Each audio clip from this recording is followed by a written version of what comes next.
Arizona students, welcome back. I'm Caitlin, and we are back here on the update on the HYFN TV network.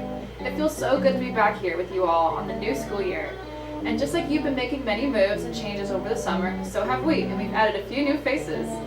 Coming up on Today Around the World here on HYFN TV network, we're going to be discussing the current events, elections, and styles of government around the world. Let's get it started.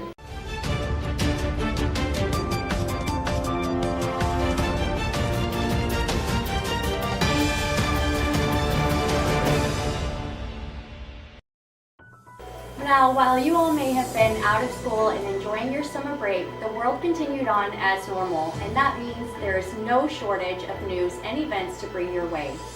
Now, last year we talked about what was happening in the world around you, such as new technology, world elections, environment and weather issues, and of course the coverage on the war in Ukraine.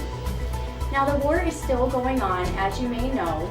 No formal agreements or concessions have been made to help end the war, and in fact, the last agreement made was a few months back where they agreed to safer corridors. The main concession still sought by Putin, well, we are all trying to figure that one out still.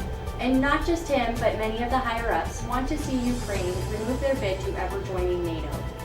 And while the majority of the world continues to support Ukraine, reports are divided when it comes to Russians currently living in Russia. Some are in support of the war, while others are against it. And if you protest, you can be sure you're going to go to prison, as Putin did pass legislation making it illegal to criticize the government. Countries around the world continue delivering aid to Ukraine. In fact, President Biden signed legislation approving nearly $3 billion in new military aid aimed at enabling Ukraine to acquire defense systems and military equipment for the long term. The latest concern in the war is Zaporizhia, which is the nuclear power plant taken over by the Russians, which did go off the grid but has been restored since. The United Nations has called for a safety and security protection zone, as continued shelling from both sides is creating a concern about potential radiation leaks and, at worst case scenario, a nuclear disaster. Another major development was Russia's announcement they will be leaving the ISS, or the International Space Station, in 2024. Leaving that as the last program or place where the Russian and American relationship still existed. Russia has moved on and has even showcased a model of the Russian-made space station with the potential to launch as soon as 2025. Be sure to stay with us as we cover further developments on that. Over in Asia, both Pakistan and northern India are experiencing extreme weather, leaving both in rooms from flooding. Over in Pakistan, the monsoon season began earlier than normal, this year starting mid-June. Since it started, flash flooding and heavy rains have caused massive damage, with a rising death toll of over 1,000 people. Whole villages have even been wiped away, some even on purpose, in order to stop Machar Lake from overflowing, which would cause even more damage.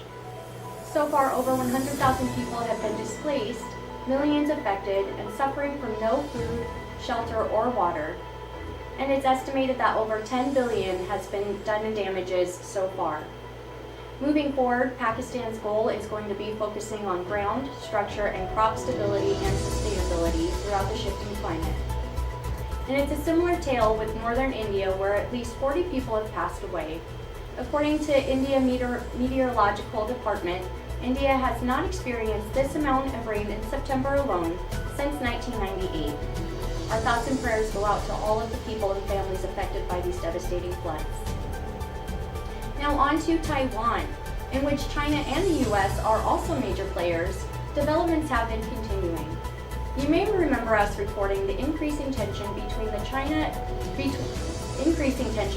China and Taiwan, and technically Taiwan runs and governs itself independently. However, China still views Taiwan as part of the mainland and integral to China. China and the US have come to terms over the years on where the dynamic between the three lies, with the US recognizing one China.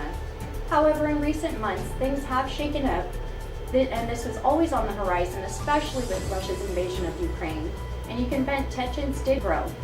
As the US and China went back and forth by hosting drills, changing verbiage on government websites, high-profile politician visits, each in their own way showing their strength. And recently, President Biden approved a $1.1 billion arms sale to Taiwan. This sale provides radar systems to track incoming strikes, as well as anti-ship and anti-air missiles. For now, no official military moves have been made on either side to incite a war or other consequences, and hopefully resolutions can be made before another war starts. And here in the US, so much has happened since we last reported to you in May. As mentioned earlier, President Biden agreed to a $3 billion military aid package for Ukraine, as well as just announcing another proposed emergency funding package for Ukraine in the amount of $13.7 billion. And get this, the Pentagon recently confirmed the U.S. has topped $13 billion in aid to Ukraine already since the war started earlier this year.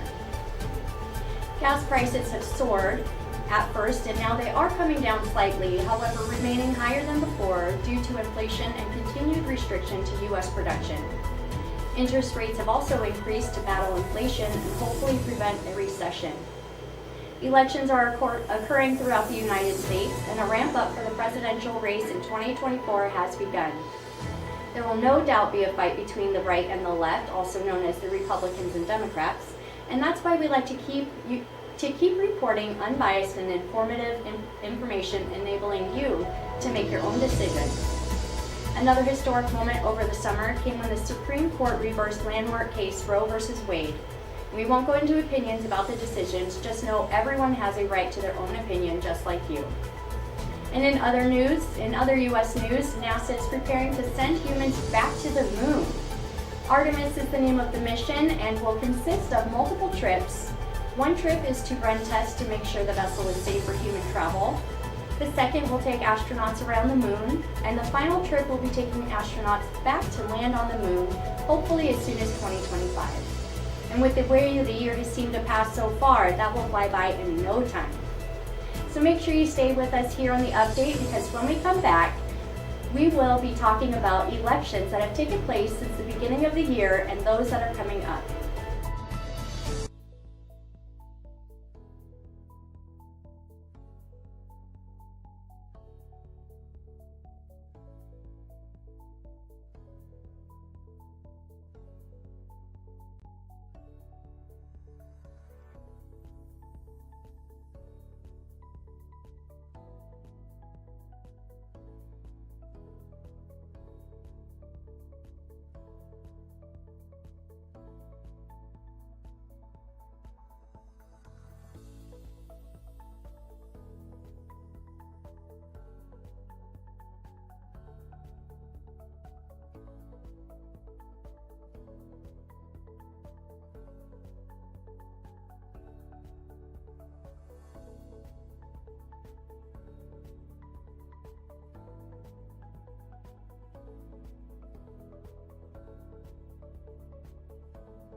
Today we are talking about elections taking place all over the world, and you may remember when we left off there were elections taking place all over.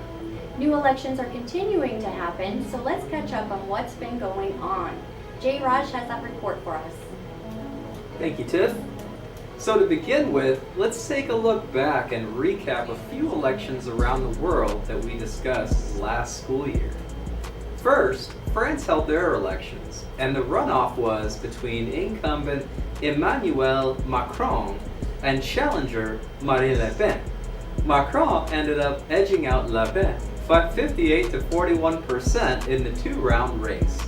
In Italy, incumbent President Sergio Mattarella was re-elected, interestingly enough, as he was initially not going to put his name in the race for a second term. Then in Australia, Labour Party leader Anthony Albanese defeated contender and then Prime Minister Scott Morrison by earning 77 out of the required 76 seats to win the majority. Over in Germany, Steinmeier was re-elected as president, and in doing so became the first Social Democrat to build the position in consecutive terms. In Angola, which won its independence from Portugal in 1975, has been dominated by the MPLA, which stands for the Former Marxist People's Movement for the Liberation of Angola. As of last Thursday, the party led the election with the majority after almost all, around 85% of the votes were counted. As with most elections, the opposing party, in this case, the National Union for the Total Independence of Angola, or simply put, UNITA, contested the count, especially as it only took one day for all the votes to be counted.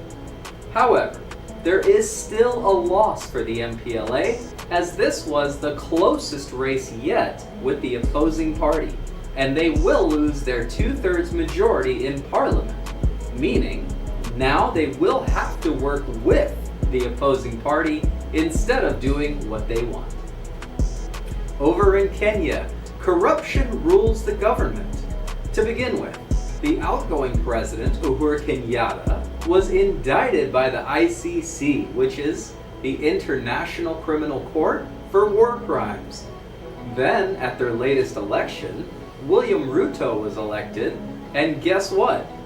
He was also indicted for war crimes, although the ICC eventually let him go. But wait, there's more.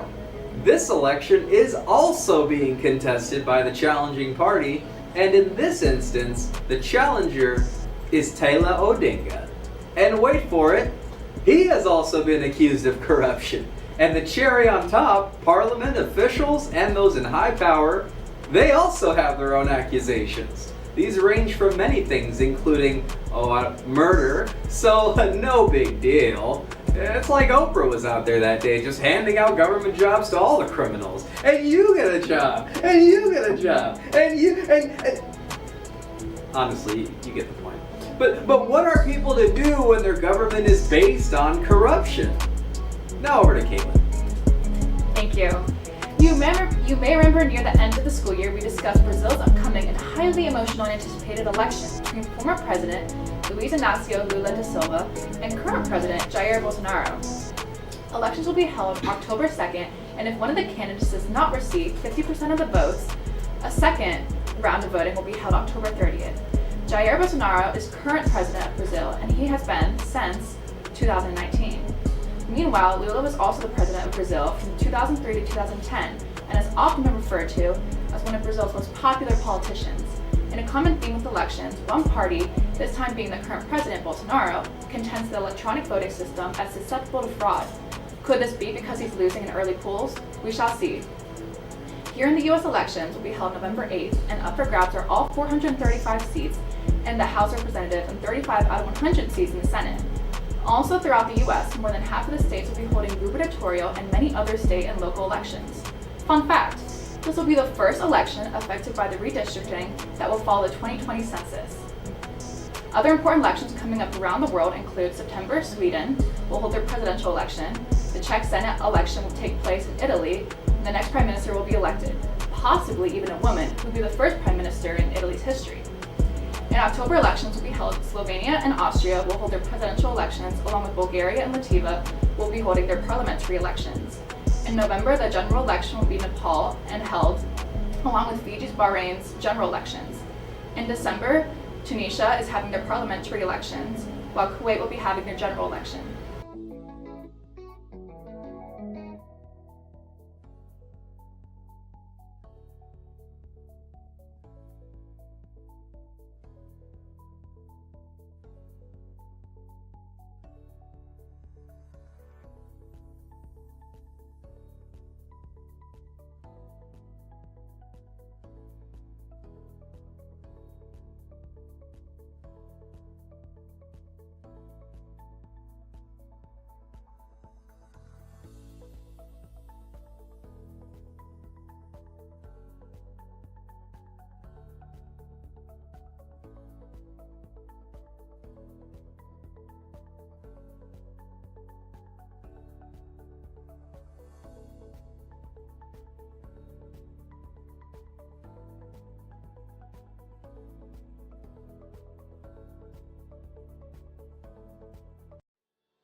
And today we have with us Stephen Perkins, who is the VP of the Grassroots Strategy with the American Conservation Coalition. Hi, Stephen. Thank you for joining us today. It's a pleasure. Thanks for having me on.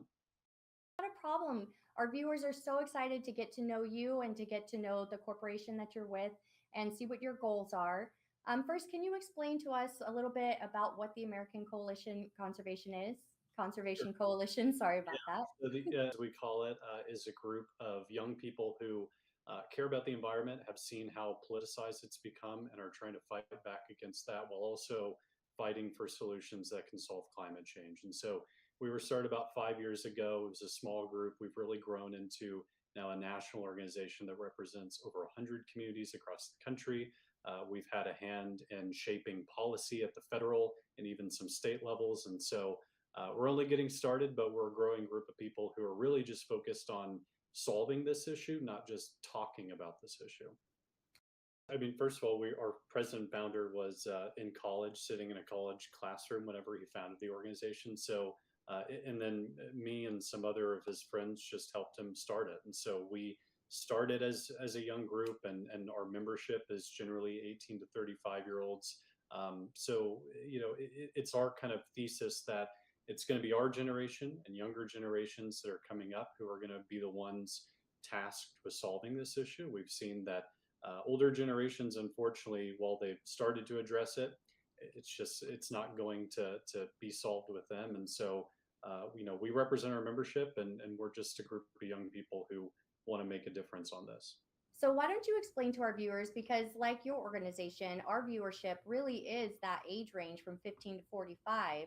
And same with you, they're the next generation. They need to be educated, and that's what we're here to do. What, in your view, with the ACC, what is climate change, and why is it important for it not to be involved with any type of politics or picking a side? Can you explain a little bit about that?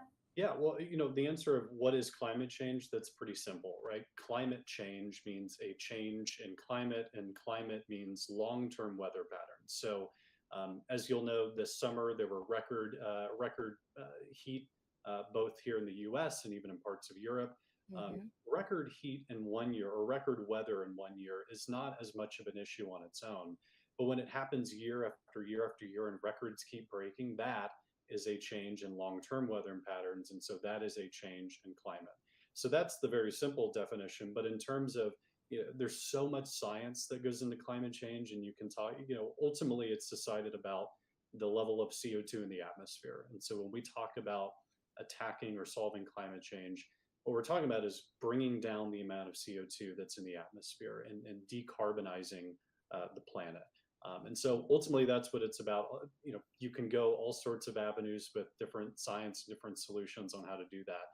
But that's the crux of the issue, and that's what ultimately everything that we do is focused on. Why is it such a serious issue? Well, it's a serious issue because it affects, or one day will affect, every single part of our lives, from where we can live. There are now people, already who are being displaced because of climate change. Think of the flooding that's happened in Pakistan recently, Yep. or even the flooding that happens here in the U.S. For our coastal cities, but even further inland than that. But it also affects economics. When you have climate affecting things like agriculture, things like supply chain, you're going to have an economic downturn as a result of that. And so it touches every area of our lives, whether you are in an area that is affected directly by it or not. You are in some way affected by climate change in some part of your life. Okay. And you're correct. We have actually been reporting and reported earlier about the flooding going on across, around the world, and how they are talking about consistent changes in the climate. So it's interesting to hear, how you guys see that on your side as well. So what kind of ideas do you have on combating climate change? Well, the biggest idea and kind of our running thesis, right, is let's make this less about the politics and let's make it more about the solutions. And the solutions are actually things that the majority of Americans and even our politicians can agree on, right? It's things like natural climate solutions, planting trees, which trees suck carbon out of the air. Now that's a simple solution. It's not going to It's not going to solve climate change. It's not going to decarbonize the way that we need to. But 90% of people support planting more trees to fight climate change. I personally would like to meet the 10% of people who don't believe in doing that. Seems like a simple solution, but things like that, things like make it, transitioning our agriculture systems to be more regenerative, things like propping up green and clean energy sources and getting rid of the more dirty and frankly at this point the more costlier energy sources. And Mhm. so there are things that when you talk to Americans, no matter what their political background, their personal background, they all agree these are all common sense things. But now, in many ways, it's up to us to take this to our lawmakers and get action on that end, which I'm excited about. Our generation, younger generations, as they become more civically engaged, I absolutely believe that we're going to get so much closer to a conversation about solutions. That's great, definitely. And we will talk more about later on about different types of policies that you guys encounter that can be kind of aggravating, or you're trying to make reform on. And right now, there was an interest to talk about first. There was an interesting topic on your website talking about allowing consumers to choose their source of energy, their preferred energy source. Will you elaborate a little bit more on that for our viewers and why that could matter?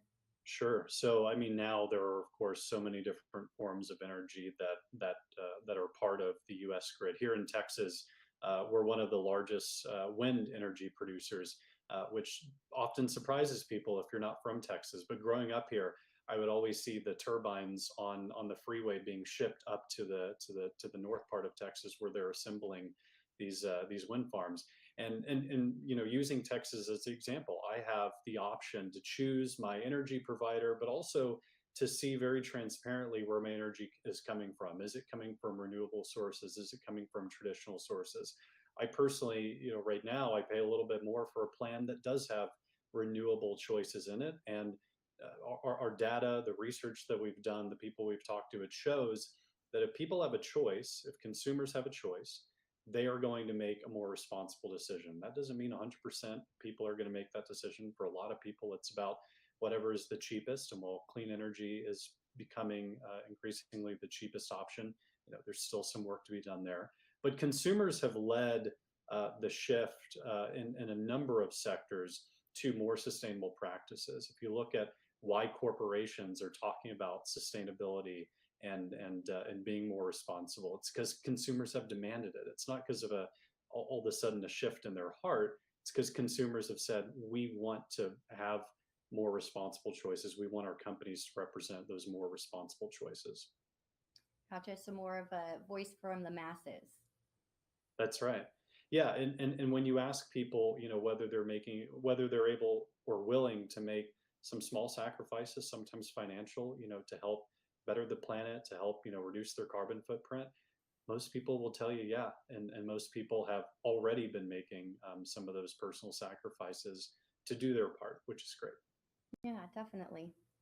And going back to the processes that you were kind of talking about earlier, what are the kind of processes that you guys and permitting that you guys are encountering that can be frustrating? And how are you trying to change those regulations, or what kind of things you got going on in the government to streamline things?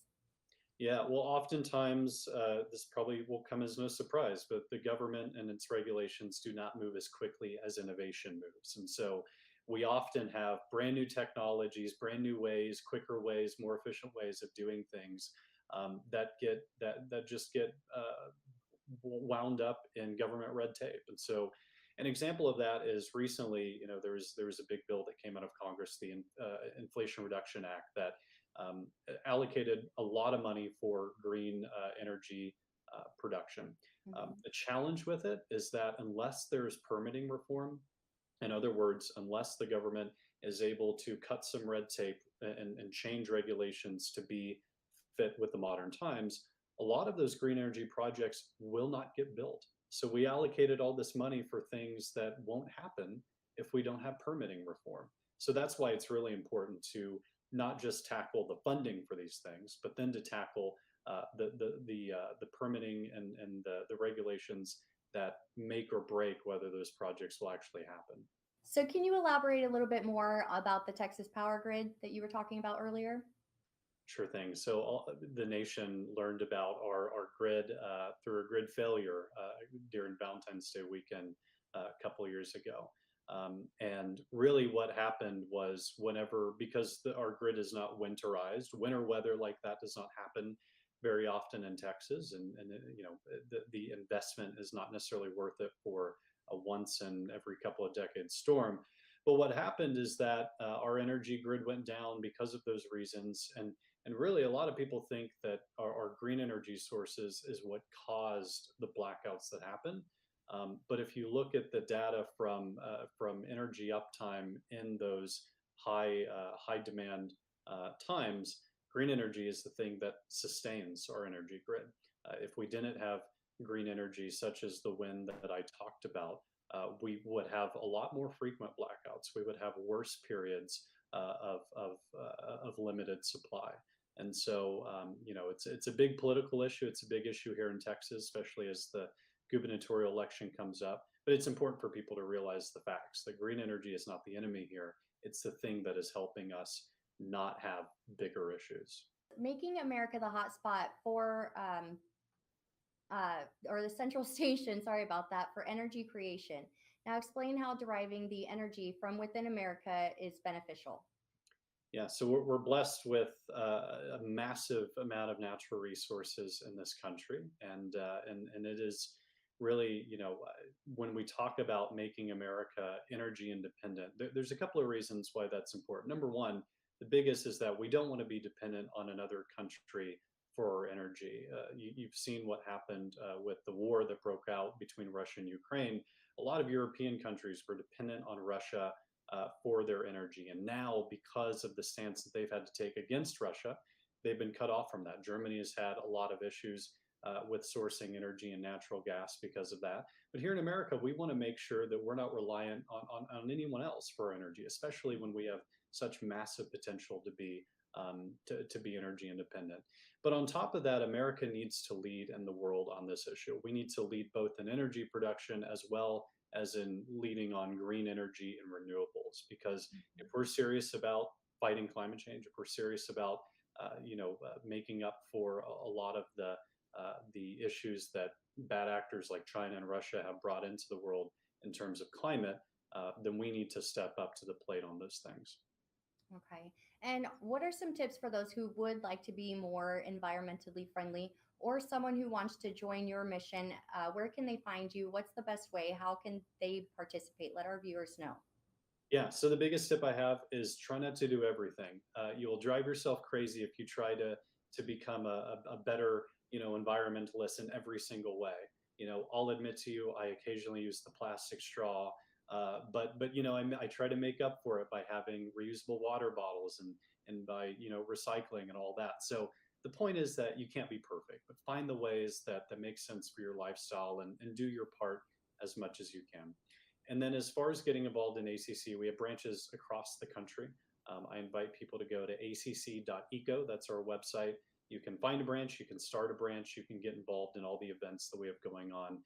You can also just join our general mailing list and get updates about different things that we have going on around the country. It's not always in person. We have some great virtual events as well. So I encourage people to join our movement there.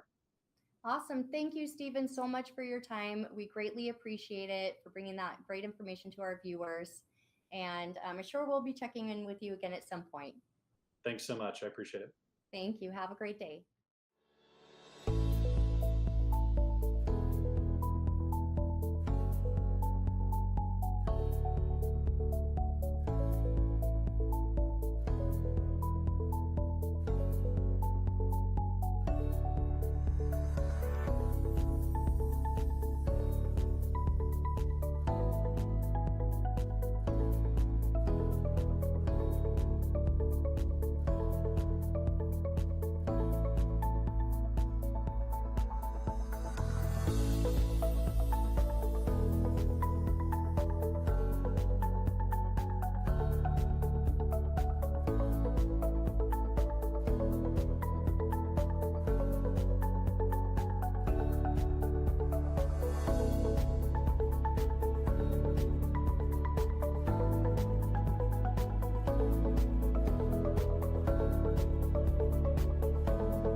Welcome back.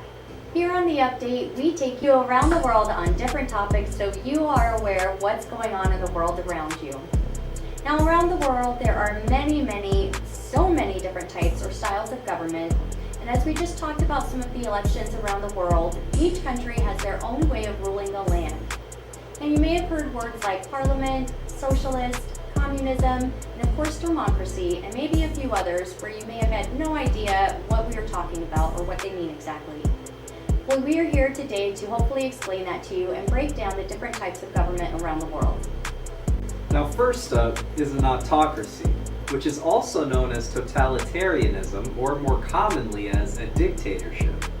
Now, although a dictatorship can still be run by technically, such as a military, think more like Hitler or Stalin. Those were autocratic and dictatorship governing styles. An autocracy is a country, a state, or a society governed by one person with absolute power. Now, the rulers demand obedience, and they do not take into consideration anyone else's opinions or feelings, and they are not subject to any legal or legislative limitations. The basis of an autocracy is to put the needs of the elite versus the general public. Now, currently in the world, there are still forms of autocracies and dictatorships around. North Korea is a prime example we pretty much all know about. Now, secondly, let's discuss a monarchy. Now, when you think of a monarchy, think of maybe Queen Elizabeth II of the United Kingdom. Now, she and her family, Prince Harry and Prince William, are part of a monarchy. There are different types of monarchies. The overwhelming majority of them today are limited. In a limited monarchy, the monarch, in this case Queen Elizabeth II, would be limited by the laws and the governing bodies of the United Kingdom. Now, it's more or less a ceremonial position with her. She's the figurehead. She has little political power, more like she has the power of persuasion, and she does command respect all around the world. Now, meanwhile, the United Kingdom is actually governed by the Prime Minister and Parliament. But there are also absolute monarchies, where the monarch has complete power and no checks or balances in place to rein their control. Those leaders end up staying in power until abdication or death in most cases, and are generally replaced by a family member. Many countries around the world still have these types of monarchies, some with different names, such as emperor, emir, sultan. Some examples of this would be Australia, Canada, Japan, Jamaica, New Zealand, Thailand, and a few others. Now, we're going to go to Caitlin next, who has a few more government styles to talk to you about. Thank you, Jai. Next up is communism. The most likely country to come to mind is China. Again, as with other systems of government, there are different types of communism. The best definition of communism is basically socialism that removes the right to private ownership, and the purpose is to create a classless society. Okay, so what is socialism? Socialism is a philosophy where production and distribution is owned by the common, collectively by the citizens, and is maintained by the government as a central holding, where everyone in a society is essentially on the same level or class, and there is equal distribution of wealth and resources. However, individuals could still own property. Now, how communism differs from socialism is that most property and economic resources are controlled by the state, and there is no private ownership whatsoever. When it comes to China, they are set up as a communist country with authoritarian government. The countries practicing communism today are China, Cuba, Laos, and Vietnam.